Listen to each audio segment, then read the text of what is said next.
aprendizaje esperado tiene que ver con que identifiquemos el origen del conflicto árabe-israelí y las tensiones en el Medio Oriente. Pues el énfasis en este sentido es que son movimientos que se generaron después de la Guerra Fría y bueno, ahora ya unidos estos conflictos con la parte del Medio Oriente. ¿Sale? Entonces, vamos a tratar de identificar cuáles son los conflictos, el primero el conflicto árabe-israelí y cuáles son las tensiones que se dan en el Medio Oriente. Ustedes en la semana trabajaron con la página 173 a 177, que tiene que ver con esto, con el Oriente Medio. Y dice, la región occidental de Asia, también conocido como Medio Oriente, ha sido y continúa siendo una de las regiones con mayor riqueza natural y cultural y con más conflictos. Ahí nacieron la agricultura, las ciudades, la escritura, el derecho y tres de las más importantes religiones del mundo actual: el judaísmo, el cristianismo y el islam. Y este es un elemento muy importante porque el que estas tres religiones hayan nacido aquí en Oriente Medio ha generado muchas disputas precisamente por la contraposición de ideas entre el judaísmo, el cristianismo y el islam. ¿Sale? Durante la Primera Guerra Mundial, esta región formaba parte del Imperio Otomano. Cuando este enorme estado multinacional se disolvió en 1919, muchos de los pueblos que le habían pertenecido buscaron su independencia. Sin embargo, casi todos se convirtieron en protectorados franceses o británicos. Es decir, toda esta zona de Oriente Medio, lo que sucedió es que no pudieron independizarse y estuvieron bajo el amparo de Inglaterra y Francia. De modo que aunque lograron cierta autonomía, las naciones europeas determinaban los aspectos más relevantes de su organización económica y política. Entonces, esta región de Oriente Medio siempre tuvo esta incidencia de esas potencias. Las fronteras que se trazaron para cada nueva nación creada no tomaban en cuenta la identidad étnica de la población. Esto quiere decir que empezaban a hacer trazos de espacios de la ciudad en función de lo que ellos creían que era mejor en la parte geográfica, pero sin tomar en cuenta quiénes eran judíos, quiénes eran cristianos, quiénes eran musulmanes y qué costumbres tenían, ¿no? Entonces esto es importante porque hicieron que la gente se enojara cuando hicieron esos trazos de esas fronteras. Es decir, juntaron en un mismo país personas que no se consideraban parte del mismo grupo y separaban pueblos que deseaban estar unidos. Hasta el momento persisten las tensiones en esta región. Veamos con más detalle algunos de estos procesos. Y aquí está la primera parte, que es los países productores de petróleo. Ok, y este es una primera parte de esta Oriente Medio. Ok, Amaris, no seas malita, ayúdame con el primer párrafo. Sí. La dependencia mundial al petróleo añadió un factor de conflicto en el Medio Oriente. En esta región se encuentran las reservas petroleras más ricas y de mejor calidad del mundo. Ya desde la Segunda Guerra Mundial, las naciones es que no alcanzo a ver, involucradas procuraron controlar el Medio Oriente para garantizar el abasto petrolero. Desde ese momento en adelante, las grandes potencias industriales y militares han buscado establecer alianzas con grupos de poder locales, han apoyado o rechazado ¿qué dice? De ciertos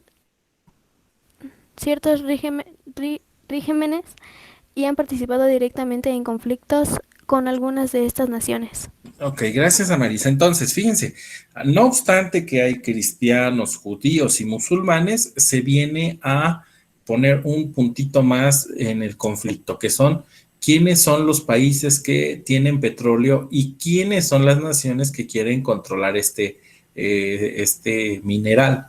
Entonces, el problema se va haciendo todavía más grande. Rafa, por favor, ayúdame con el siguiente párrafo. Si pueden sacar su libro, estaría súper bien para que no lo tengan que estar viendo en la pantalla. pero si no, no se preocupen, aquí lo podemos ver. Adelante, Rafa. La materia prima más importante para la economía mundial en nuestra época es el petróleo. Su consumo en el mundo aumentó de forma progresiva durante el siglo XX, desplazando poco a poco el carbón. Desde las primeras décadas del siglo, los países industrializados aumentaron su necesidad de petróleo, que fue hasta las 12 toneladas en 1912 a 4.606 en 1973 y cerca de 6 millones de toneladas en 2004.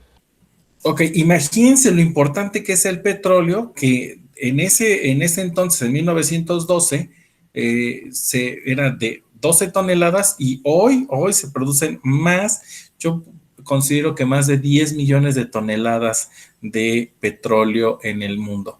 Entonces, pero vamos a ver para qué se ocupaba, ¿no? Porque pues, ya tenemos ahí la división entre estos países que son cristianos, musulmanes y que atendían al judaísmo con esta complicación que es el petróleo. Ok, Jimena Yuleidi, no seas maldita, ayúdame con el último parrafito de aquí. Al terminar la Segunda Guerra Mundial, el petróleo era la principal fuente de energía del mundo. Se queman para producir electricidad y es la base de los combustibles que mueven automóviles, aviones, barcos y trenes. De igual manera, se convirtió en la principal materia prima para la fabricación de productos en la industria, tales como la fibra para generar telas, gomas y elásticos y todas las clases de plásticos destinados a la fábrica de partes para automóviles, aviones, electrodomésticos, empaques, recipientes, juguetes, etc. De él también se derivan fertilizantes y pesticidas para la agricultura. No te preocupes, no pasa nada. Cosméticos y aceites lubricantes. Para la máquina, infinidad de productos que antes se hacía de metal. De metal. Madera, algodón, seda, lana, caucho, cuero, cerámica o vidrio. Se fabrican hoy a partir de petróleo. Lo siento por el de los tamales. No te preocupes, por ahí pídeme uno de verde. Ese es el que me gusta. Gracias, Jimena, no te preocupes. Ok, entonces ya se darán cuenta por qué es tan importante el uso del petróleo. Bueno, ya ustedes ya lo sabían, supongo yo, desde antes de iniciar esta sesión. Daniel, dime, ¿por qué es tan importante el petróleo después de leer este parrafito?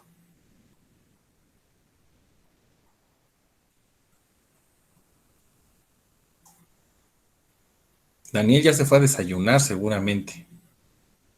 Voy a preguntarle a Monse. Monse, ¿por qué es tan importante el petróleo después de haber leído ese parrafito? Vamos a apurarnos porque si no... Ok, Jimena, adelante. Porque ocupamos el petróleo para todas las cosas que tenemos. Perfecto. Y algo fundamental es la cuestión de el movimiento de trailers, automóviles, etcétera, etcétera. Eso es muy, muy, muy importante. ¿Ok? Bueno, pues aquí dice vida cotidiana. Tal vez te preguntes qué se hacía en los siglos pasados antes del uso masivo del petróleo. En las regiones más frías, la gente no usaba más que el fuego alimentado con leña. Las casas más ricas y los palacios tenían redes de chimeneas para distribuir el calor. Más adelante, en el siglo XIX, se inventó la calefacción central, redes de tubo de agua que corrían dentro de las paredes y el suelo con agua que calentaban una caldera. Al principio con leña o carbón, luego con gas. Las viviendas modernas en estas regiones ya para el siglo XX comenzaron a introducir chimeneas de gas y calefacción eléctrica. Las mismas regiones tienen el problema opuesto durante el verano, temperaturas demasiado altas, por lo que se acostumbraba el uso de aire acondicionado. La preocupación por el excesivo consumo de energía es evidente con la arquitectura de los grandes edificios modernos en muchos países. en muchos países desarrollados. Estos edificios desde los años 70 y hasta el día de hoy se construyen con ventanas que no se pueden abrir, lo cual hace inhabitables a menos que tengan clima artificial. Y eso es lo que sucede en la gran mayoría de los edificios, ¿no? Entonces, déjenme ver por aquí qué me escribió Rafa. Creo que fue quien me escribió. Antes de que, ahorita que se me destrabe mi iPad, le voy a pedir antes... Bueno, déjenme cierro esta para volverla a poner.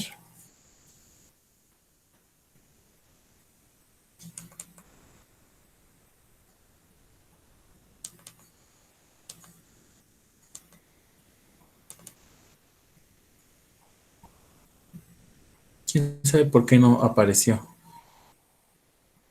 Se me trabó en mi iPad la reunión, pero ahorita lo recupero, no se preocupen.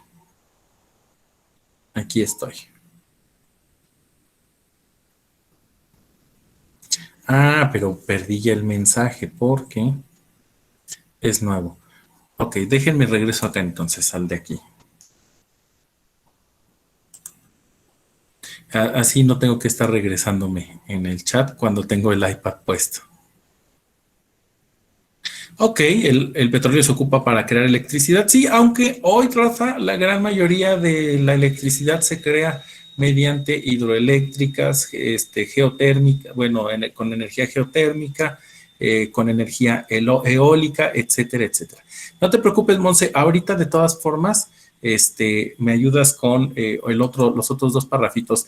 De hecho, a ver, Monse, ayúdame abriendo tu micrófono y me dices si puedes ayudarme con estos dos de aquí.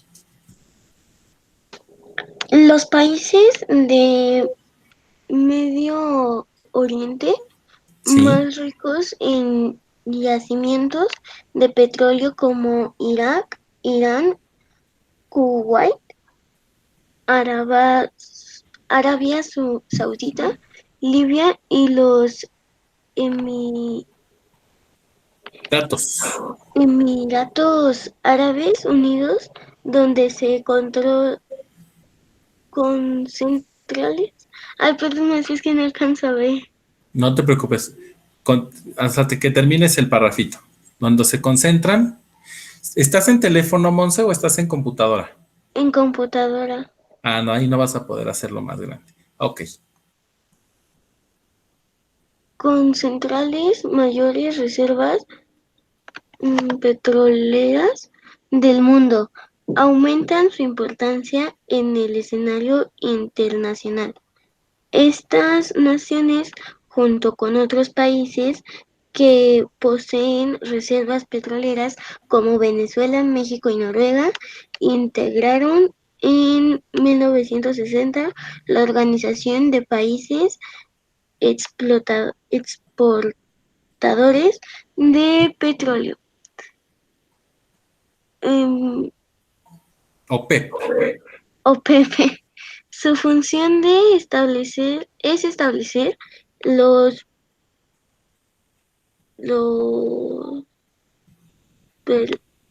Precios. Los precios internacionales de dicho hidrocarburo.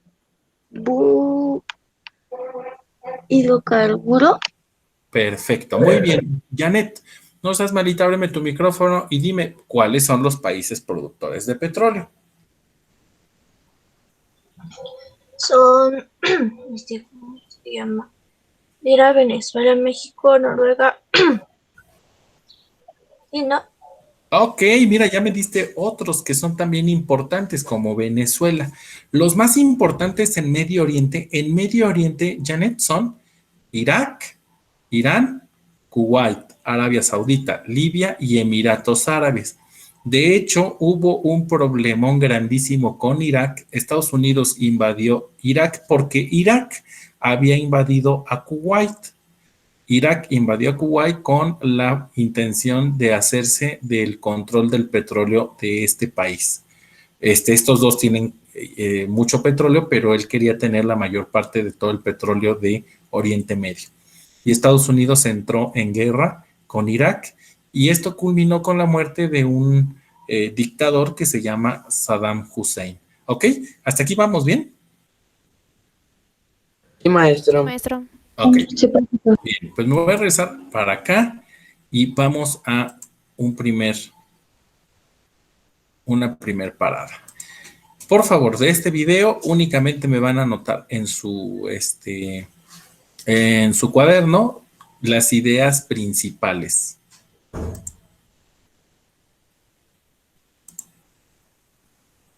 Para que me lo puedan entregar en el... El petróleo es un gran generador de energía y por lo tanto genera un gran impacto en la economía mundial, puesto que todo se mueve con energía. El petróleo es la fuente de más de la tercera parte de la energía del planeta. Eso es más que el carbón y más del doble que las fuentes de energía nuclear, hidroeléctricas y renovables combinadas. El petróleo genera aproximadamente, según las condiciones de la economía, cerca del 2.5% del Producto Interno Bruto a nivel mundial. Cuando el precio del petróleo sube, afecta a los países que no producen petróleo y lo tienen que importar en el mercado internacional, mientras que los países productores y exportadores se benefician. Por otra parte, cuando el precio baja, los países importadores disminuyen sus gastos en la factura de compra de petróleo y esto les favorece, pero paralelamente los productores ven afectado su crecimiento económico, puesto que estos bajos precios hacen que su economía en general sufra una contracción.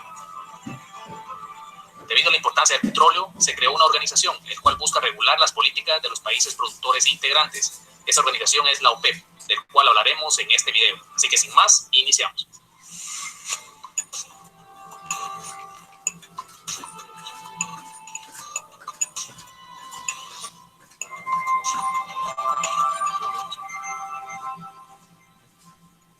La OPEP, o la Organización de los Países Exportadores de Petróleo, es una organización permanente intergubernamental, creada en la Conferencia de Bagdad que tuvo lugar del 10 al 14 de septiembre de 1960, entre Irán, Irak, Kuwait, Arabia Saudí y Venezuela.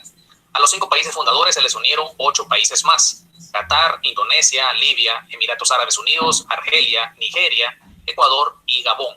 De estos países, el que más produce es Arabia Saudí, al que le siguen Irak e Irán. Los que menos producen del grupo son Ecuador y Gabón.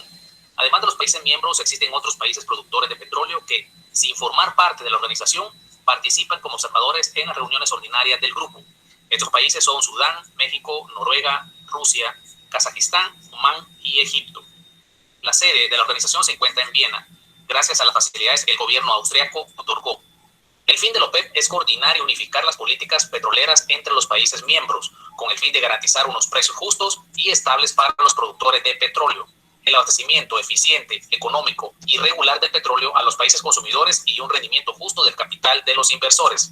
En pocas palabras, se fijan cuotas de producción para cada país, produciendo lo suficiente para mantener los precios altos y con ello una mayor rentabilidad. La Conferencia de Ministros de la OPEP celebra 2 sesiones ordinarias al año. Además, es responsable de la formulación de la política general de la organización.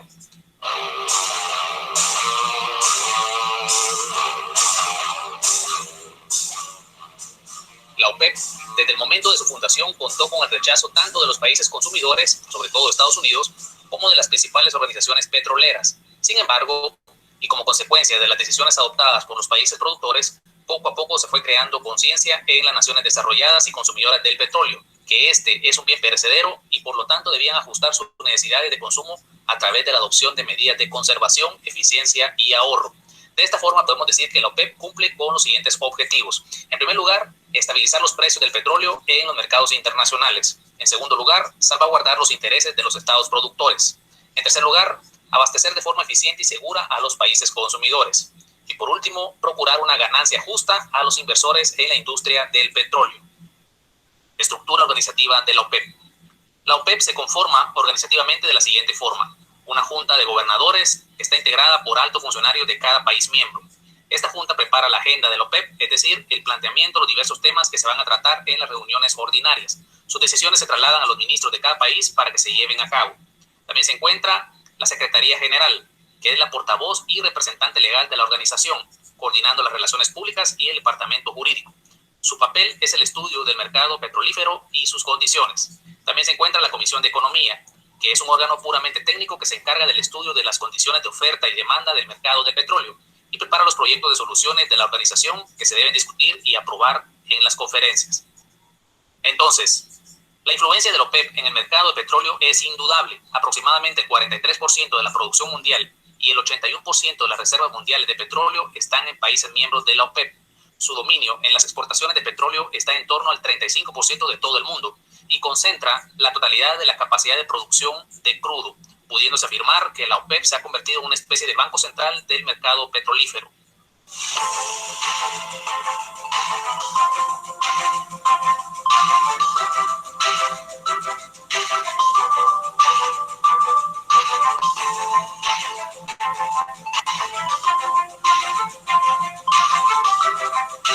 ¿Cuáles son los principales países productores de petróleo? Pues bien, vamos a ver el listado para el año 2019, el cual muestra la totalidad de los países y la producción diaria de barriles. Como podemos ver, en primer lugar se encuentra Estados Unidos, posteriormente Rusia. Los que están en colores rojos y azules pertenecen a la OPEP. Los rojos son los fundadores de la OPEP y los azules fueron los que se sumaron posteriormente. Vemos entonces que en tercer y cuarto lugar está Arabia Saudí e Irak. Posteriormente está Canadá, Irán, China, Emiratos Árabes Unidos, Kuwait, Brasil, Nigeria. Y vemos así los demás países y su producción diaria de petróleo. Vemos, por ejemplo, que existen países como Guatemala, que produce 9.600 barriles al día. Pues bien, amigos, este es el tema de hoy acerca de la OPEP, lo cual es importante entender para poder platicar acerca de los siguientes videos sobre la forma de negociación, es decir, sobre los futuros y también sobre la crisis que se está observando a inicios del año 2020. Pues bien, recuerda, soy Alex Calderón y esto es Yo Empresa. Ok, perfecto. A grandes rasgos, le voy a pedir calcen la manita y que me digan, ¿qué es la OPEP? Grandes rasgos, ¿qué es la OPEP? Alcen su manita, ¿quién me dice qué es? Amaris, adelante, y después Rafa. Es una organización que se dedica a coordinar y tener un balance del petróleo y las reservas. Perfecto. Rafa, adelante. Es una organización que regula el petróleo y sus precios. Perfecto. Y ya se dieron cuenta que México es un país observador dentro de la organización, dentro de la OPEP.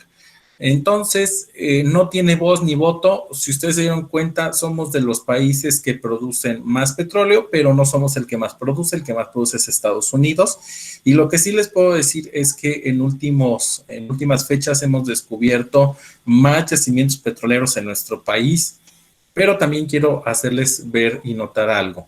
El mundo, sobre todo los países como Estados Unidos y Rusia, que son los que han tenido mayor poderío durante los últimos 30 o 40 años, están buscando ya quitarse de seguir utilizando el petróleo como fuente de energía, porque eso le quitaría el poder a estos países del Medio Oriente que tienen este producto. Entonces, imagínense la importancia, ¿sale?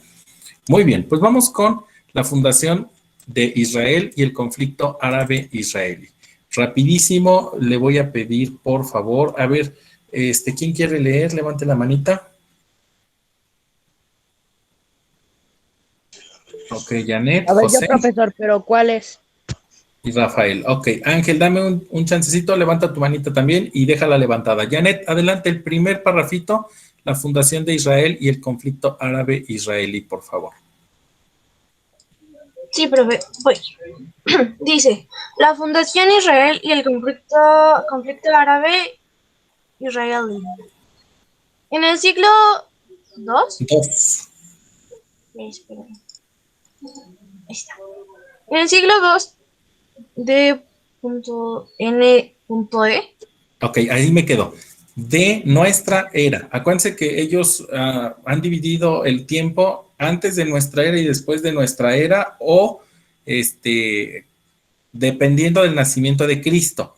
Antes decían después de Cristo, antes de Cristo, pero como es una referencia, digamos, religiosa, por eso es que ponen después de nuestra era. Bueno, o sea, va del nacimiento de Cristo en adelante. Adelante ahora sí, Janet. Dice, los judíos habían sido expulsados de la Palestina, entonces dominio del Imperio Romano.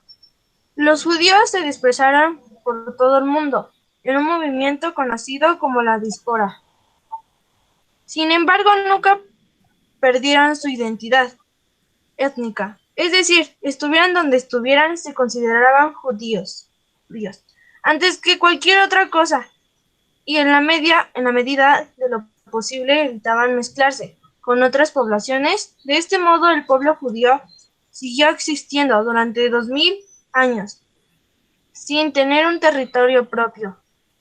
Ok, gracias, Janet. Entonces los judíos estaban primero en Palestina, pero fueron expulsados, se dispersaron, pero nunca perdieron su identidad. Había grupitos que se habían dispersado por la región y vamos a ver qué sucedió.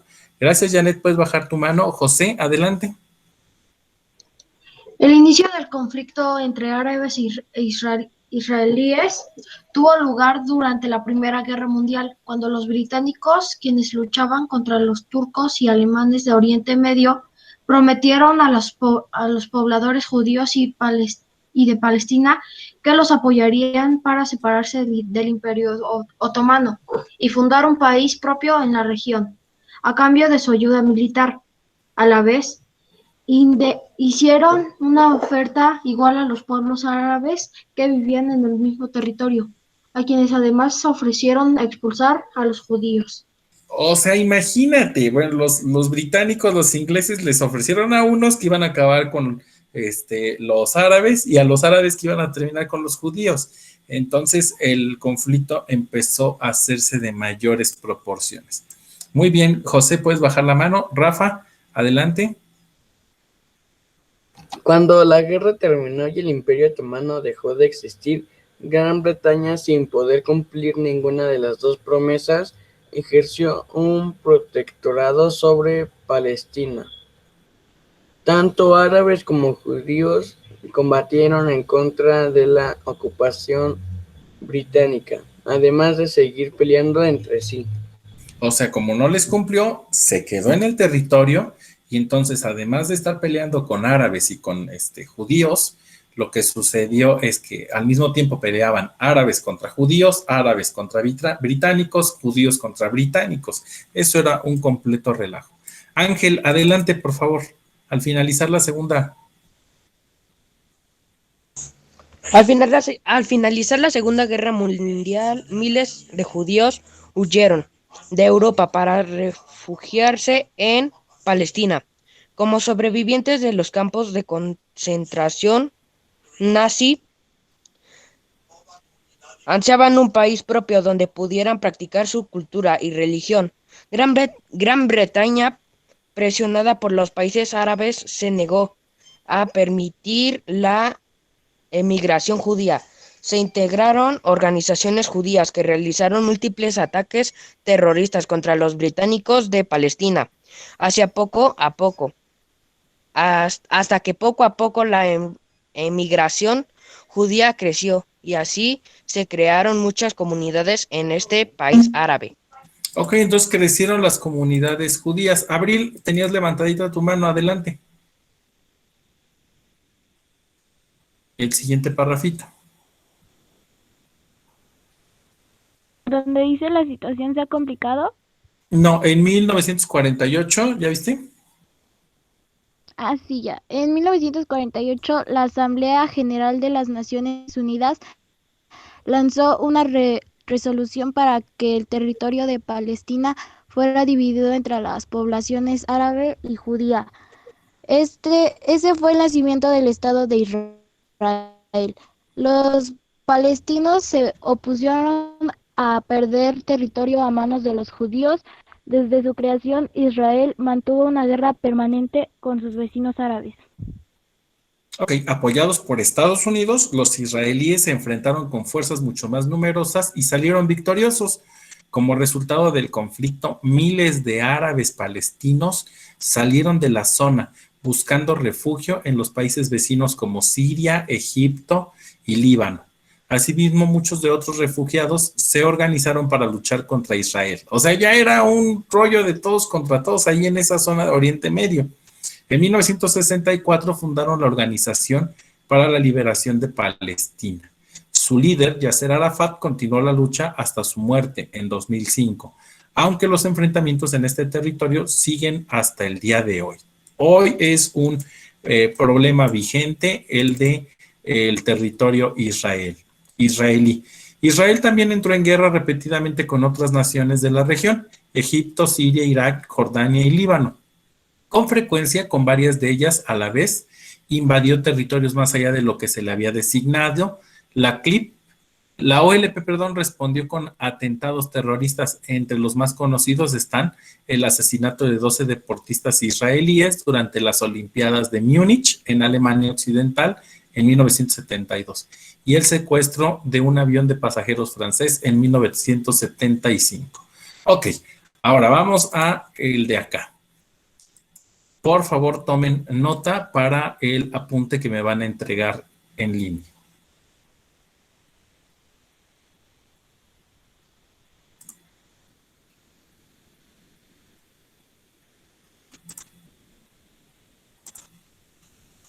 De mayo de 1948, 16 horas en Tel Aviv. En un pequeño podio ante una asamblea convocada apresuradamente se encuentra un osado líder sionista leyendo un manifiesto que cambiaría el curso de la historia. Así nació el Estado de Israel. Primero, algunos antecedentes. Al final de la Primera Guerra Mundial, los aliados tomaron el control de Medio Oriente, incluyendo la tierra de Israel. La Liga de las Naciones reconoció la condición histórica del pueblo judío con su tierra y le otorgaron a Gran Bretaña el mandato. Espérenme.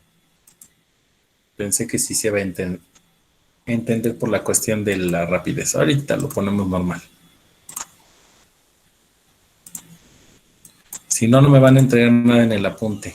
14 de mayo de 1948, 16 horas en Tel Aviv. En un pequeño podio ante una asamblea convocada apresuradamente se encuentra un osado líder sionista leyendo un manifiesto que cambiaría el curso de la historia. Así nació el Estado de Israel. Primero, algunos antecedentes. Al final de la Primera Guerra Mundial, los aliados tomaron el control de Medio Oriente, incluyendo la tierra de Israel. La Liga de las Naciones reconoció la conexión histórica del pueblo judío con su tierra y le otorgaron a Gran Bretaña el mandato de ayudarlos a reconstruir un hogar nacional. Sin embargo, disturbios árabes y consideraciones geopolíticas llevaron a una serie de restricciones británicas sobre el desarrollo y la inmigración judíos. Barcos con niños evacuados y sobrevivientes del Holocausto fueron reenviados a Europa. La resistencia judía también aumentó. En 1947, el balón volvió al campo de las Naciones Unidas, donde la mayoría de las naciones decidieron, tras una tensa votación el 29 de noviembre, dividir la tierra en un estado judío y uno árabe. Los judíos se alegraron. La población árabe local, inició una guerra generalizada. El 15 de mayo de 1948 era la fecha en la que terminaba oficialmente el mandato británico, la fecha en que se declararía el Estado judío y la fecha para la que 5 ejércitos árabes planearon un ataque coordinado para aniquilar el Estado recién nacido. El 12 de mayo, David Ben-Gurión convocó al Consejo Popular. La atmósfera era grave. Moshe Sharet informó que los Estados Unidos exigían posponer la declaración, si no, no ayudarían a Israel contra una invasión árabe unida.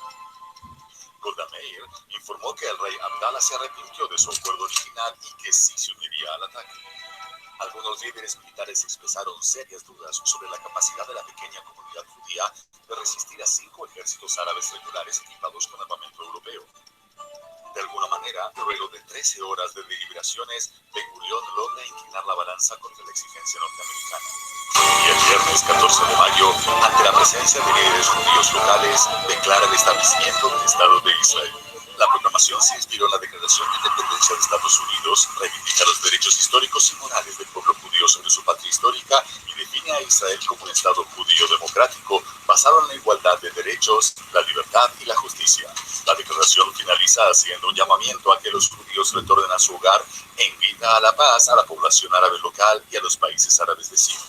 La invasión árabe fue inmediata y duró más de un año. Casi el 50% de la pequeña fuerza de lucha israelí estaba compuesto de sobrevivientes de los campos de exterminio nazis que habían jurado nunca más. 1 de cada 100 judíos que vivían en Israel murió en las luchas. Pero al final de la guerra, el pequeño Estado judío había emergido victorioso como una nación independiente en su patria por primera vez en 2000 años. Ok. Muy bien, ¿quién me ayuda a relatar lo que vimos así, a poderlo concentrar?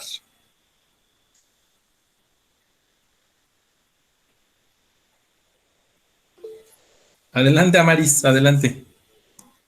Que fue muy difícil que Israel naciera porque había muchas cosas que se les imponía, pero al final sí pudieron nacer en 1948. Ok, los demás, Rafa, adelante. El 14 de mayo de 1948 declamaron a Israel como Estado judío. Excelente, Rafa. Los demás, por favor, levanten su manita porque entonces quiero ver que realmente están entendiendo y que realmente están anotando para el apunte, porque si no nos vamos a quedar como atorados con esta información. Bien, pues vamos con el conflicto árabe-israelí. Este es un video más que tienen que tener en su apunte del día de hoy.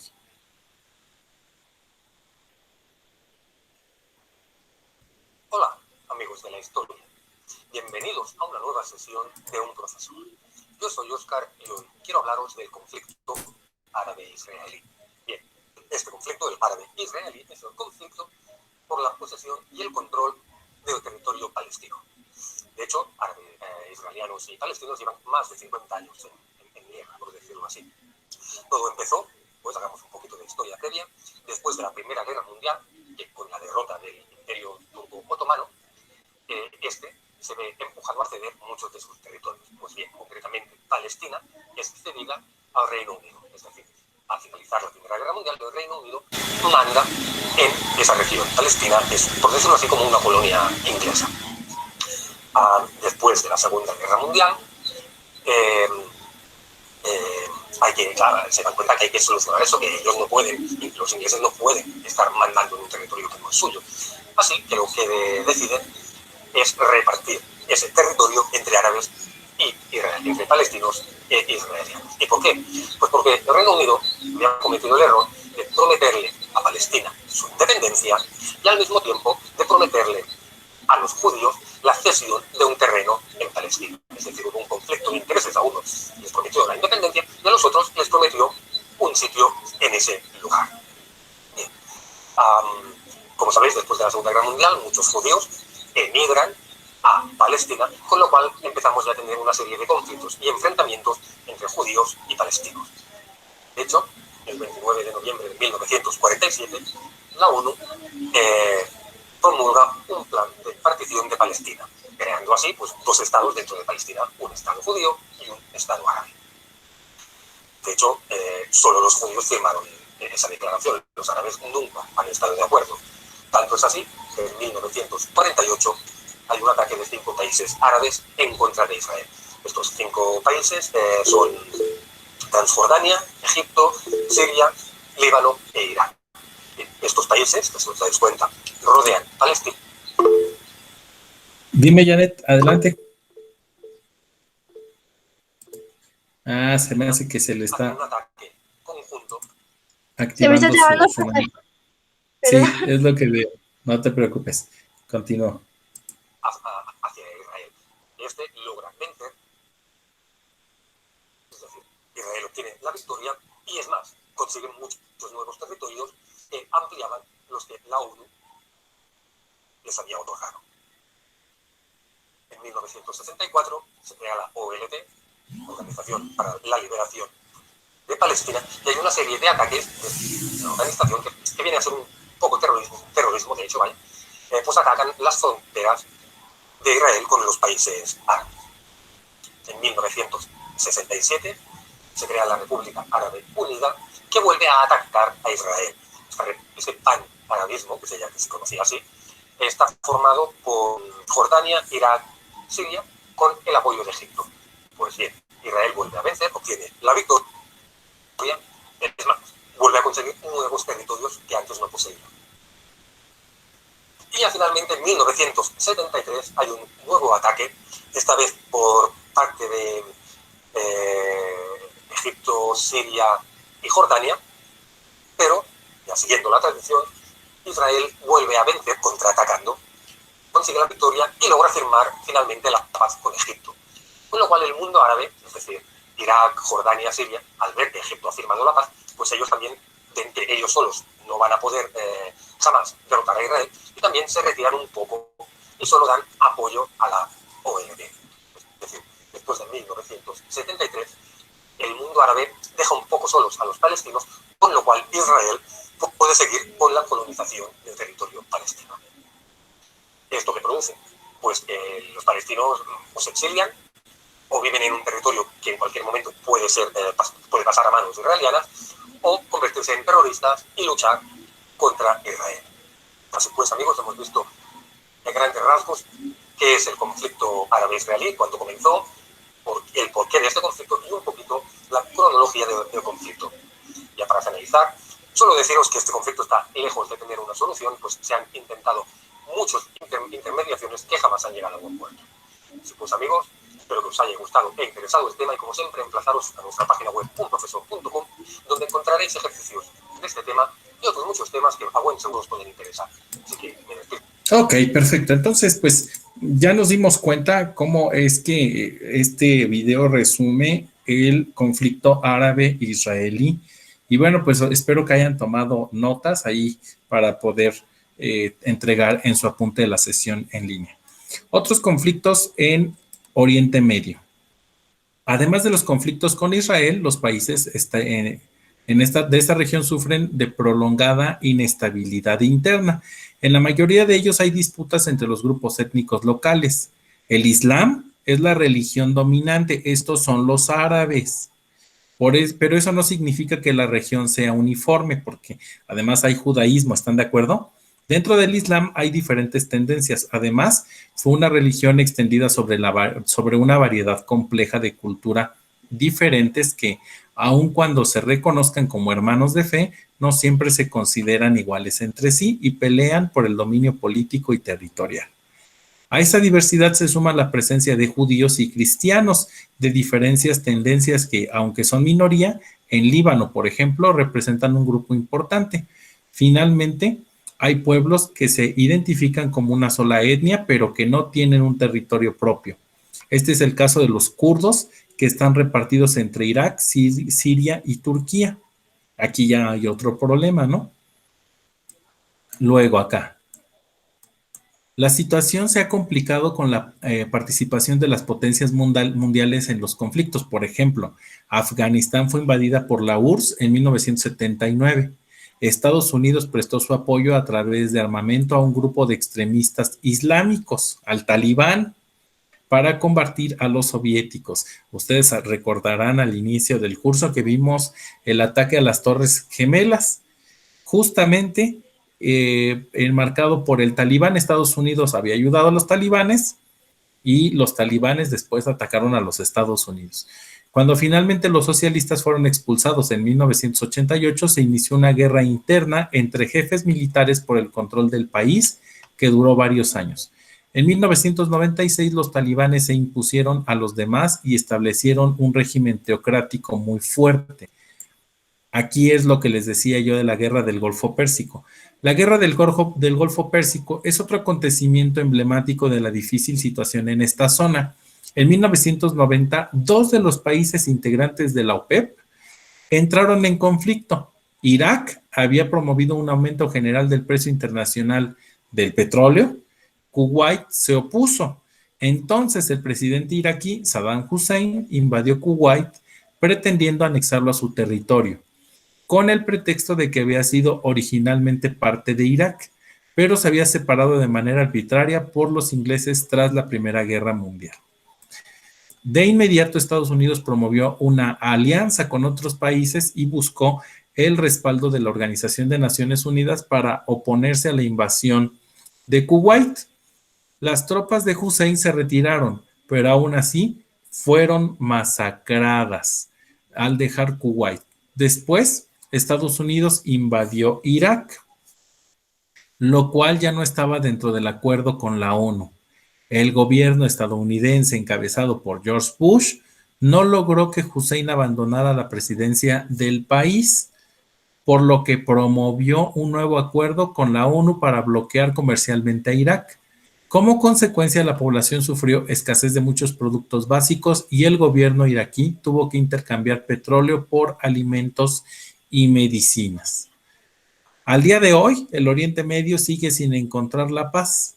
A los antiguos conflictos han añadido guerras civiles e internacionales y la aparición nuevas de grupos que intentan controlar la región, como el Estado Islámico o lo que ustedes conocen como ISIS, que luchan para crear una nación que unifique a todos los musulmanes del mundo. ISIS hoy ya controla buena parte de Siria y de Irak. ¿Cómo ven este tema, muchachos?